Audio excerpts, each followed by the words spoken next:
Thrown at me instead of a warm greeting during a family gathering just before my son's wedding was a remark that hit hard. In front of me, a baguette from an upscale French restaurant rested on a glass plate, a symbol of unexpected humiliation served by my son's fiancée. I had raised my son, Christopher, on my own, and never did I imagine such a moment of degradation. As a 55-year-old housewife named So, widowed early in life, I had dedicated myself to nurturing Christopher. This year, he turned 25, graduated from college, and secured a job, becoming the pride of my life.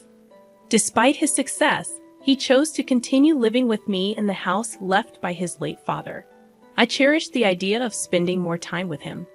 However, my world took an unexpected turn when Christopher revealed he had a girlfriend and intended to marry her. Initially shocked, I soon embraced the news with genuine joy, expressing my happiness at his growth. Christopher, still living with me, promised to bring her home soon, but the opportunity didn't materialize. Curiosity and anticipation built up in me, and when I finally asked about her, Christopher shared some details. Her name was Roy, 4 years older than him, and she worked as a tutor from a family of teachers. The revelation surprised me, and I wondered about their relationship, but I patiently waited to meet her. Time passed, and 2 months went by without a meeting. The absence of Roy started feeling intentional. Fate intervened when, by chance, I overheard a conversation during lunch. Seated back to back with a woman, she complained loudly about her upcoming family meeting before the wedding. Intrigued, I listened as she expressed a deliberate intention to delay meeting the family, wanting to test Christopher's commitment to their relationship and prove he was not a mama's boy. The unexpected encounter left me contemplating the dynamics at play, realizing that fate could be both intriguing and frightening. She said it, and I nearly turned around. Christopher's name echoed in the air, causing a slight dizziness. Her friend's advice to Roy, "You need to be more humble," confirmed the woman loudly discussing her future mother-in-law was none other than Christopher's fiancée. Holding my coffee cup, my hand trembled, and my friend, sensing my distress, asked if I was okay. I mechanically ate the recommended dessert, my mind fixated on escaping that place as quickly as possible. Unaware of my presence, Roy continued her complaints about her fiancé's family. She belittled the concept of a single mother family, comparing it to her supposedly superior educational background. Roy labeled me a clinging mother and spoke about making Christopher abandon me after the wedding. Fear overwhelmed any anger I felt. The conflict between mother-in-law and daughter-in-law had begun prematurely. Even before the family meeting before the wedding, Roy showcased her disdain. Yet, she was the woman Christopher chose. I tried to reassure myself that there must be something wonderful about her. Back home, I attempted to calm my nerves, resolving not to tell Christopher about this incident. Alone, I stopped pushing him about the family meeting. I knew she had no intention of attending, and I refused to continuously be looked down upon by being too accommodating. Christopher sensed my change of heart, but didn't press further. "It's okay if you're busy, whenever it's convenient for you," I told him, trying to ease his burden. The wedding plans between Christopher and Roy seemed to progress faster than the family meeting. Spotting a wedding venue brochure on the living room table, I realized the countdown had begun. I contemplated speaking up about the wrong order of things but refrained for my son's sake.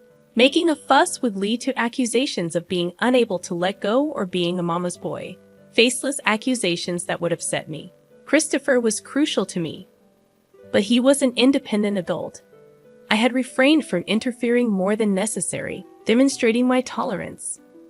One morning, Christopher abruptly announced a family meeting with the parents-in-law. They had reserved a fancy French restaurant, and he wanted me to come. The meeting was scheduled in 2 days, a sudden announcement that left me a bit irritated. Shouldn't such things be planned after matching everyone's schedules? I held back my frustration, saying, "All right, I haven't formally met Roy yet, so it's good to meet her sooner." Christopher apologized for the sudden plan, but in my mind, it was Roy and her family who should be apologizing, not him. I reassured him that it's fine. On the day of the family meeting, Christopher and I arrived at the designated upscale French restaurant. I felt a bit nervous, it being my first time at such a fancy place. Christopher chuckled, acknowledging the nerve-wracking atmosphere. As we gave our name to the staff, we were guided to a private room where Roy's family had already gathered. Roy and her mother, Mara, were present. Excusing ourselves, I opened the door to the private room. Seated there were Mara, exuding a definite teacher vibe, and Roy, sporting slightly flashy makeup. Her dress seemed mismatched, likely chosen by Mara for the occasion. Roy and Mara remained silent until I finished my greetings, their scrutiny palpable as if evaluating me as a lesser presence. Christopher, familiar with Mara, greeted her with "long time no see." Mara chuckled, mentioning she had been looking forward to meeting the famous mother, a slight sting in her mention of single mother. Suppressing any reaction, I played it down, emphasizing Christopher's inexperience and suggesting they take care of him. Mara, contentedly nodding, maintained an air of superiority. Her demeanor hinted at how she might treat her students and their parents, an attitude I wouldn't desire for my child. She invited me to sit, yet Roy hadn't greeted me. With reluctance, I initiated conversation, prompting Roy to respond with a mocking snort, deeming repetition inefficient. Her arrogant remark stirred anger within me, but I restrained my temper. She was the woman Christopher had chosen. I feigned calmness, acknowledging her comment with forced civility, though I felt close to my limit. Mara informed us that Roy's father would be late due to work, suggesting we proceed without him. Roy then made a seemingly innocent comment to Christopher, insinuating his lack of exposure to such lavish food due to his past poverty. Christopher, unfazed, went along with her comment. I always knew Christopher to be kind and patient, but this situation seemed beyond that. Concerns about how he navigated society started to creep in. Was he possibly being taken advantage of? A parental worry nagged at me.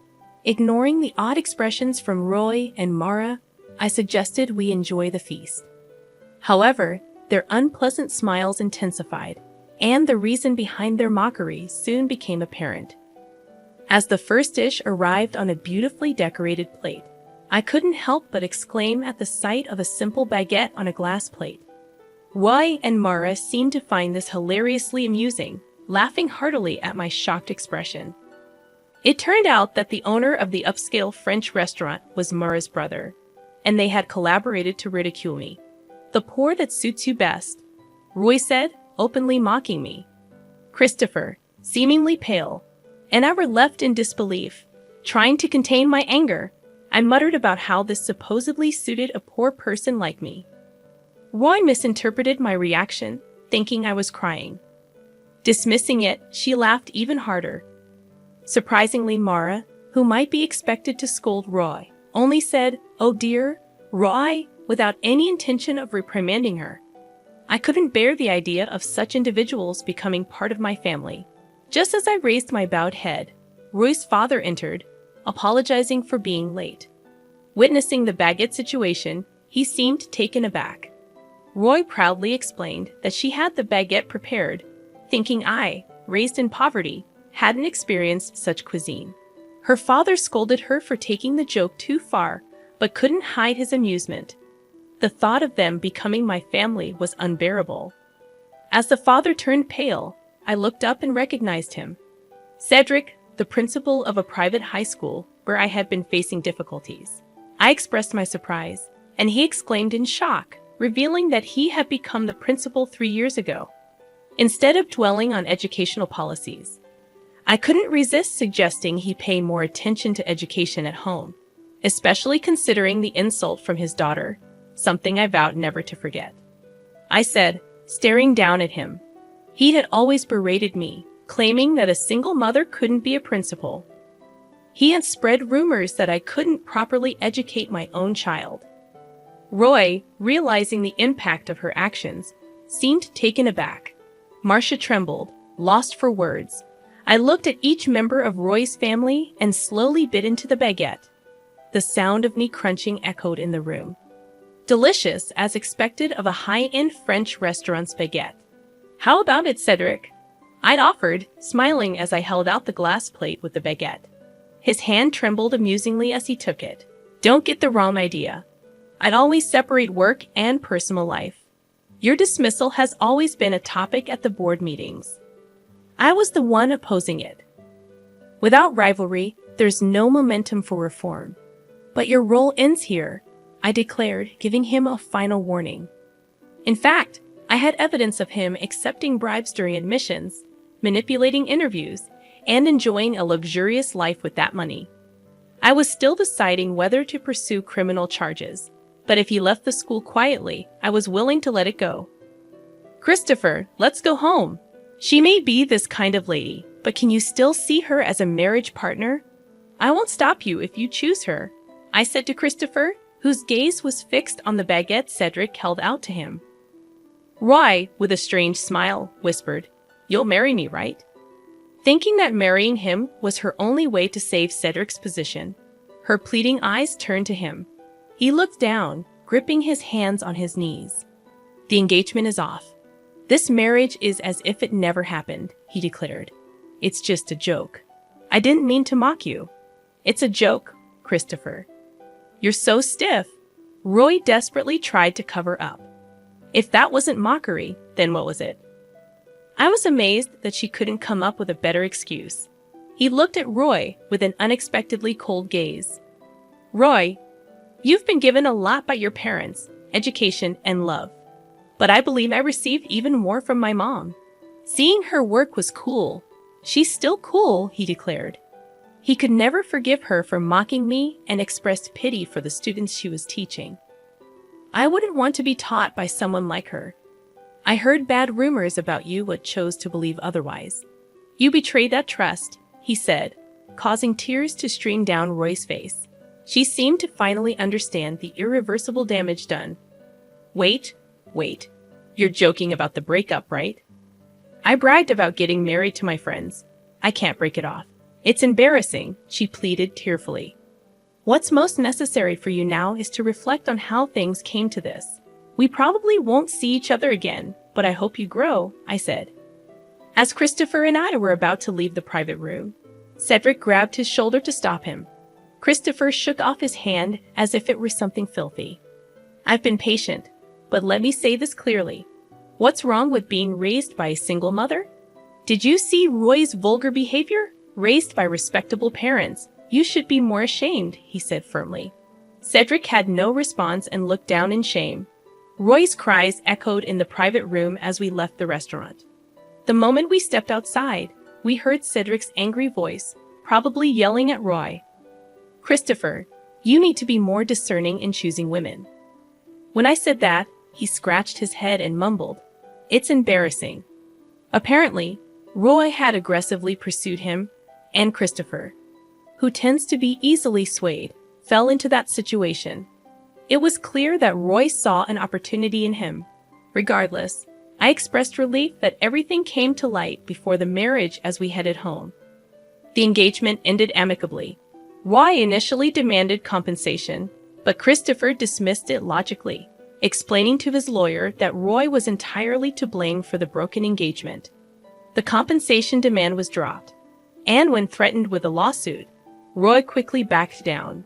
Perhaps her parents advised her not to escalate the situation further. Though I usually keep work and personal life separate, Cedric had to leave the school due to the bribery issue during admissions becoming public. Faced with the choice of leaving quietly or going to court, he opted for the former. Unemployed and desperately seeking a new job, he faced the challenge of overcoming the bad rumors that spread fast in the industry. Roy, having resigned from her tutoring job, was reportedly confined to a room in her parents' house. Too embarrassed to even seek new employment, Marcia, burdened with 2 unemployed adults, was allegedly preparing for divorce, yet she couldn't maintain her previous luxurious lifestyle.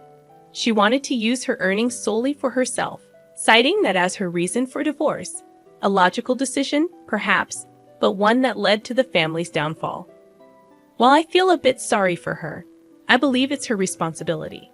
Sometimes after the incident, I felt genuinely happy for the first time in a while. Christopher introduced me to a wonderful woman, a single mother working at the same place as him. She has a daughter about to turn 3, and it seems she was the one who lifted Christopher's spirits after the broken engagement with Roy. She is bright and sunny, and her daughter is fond of Christopher.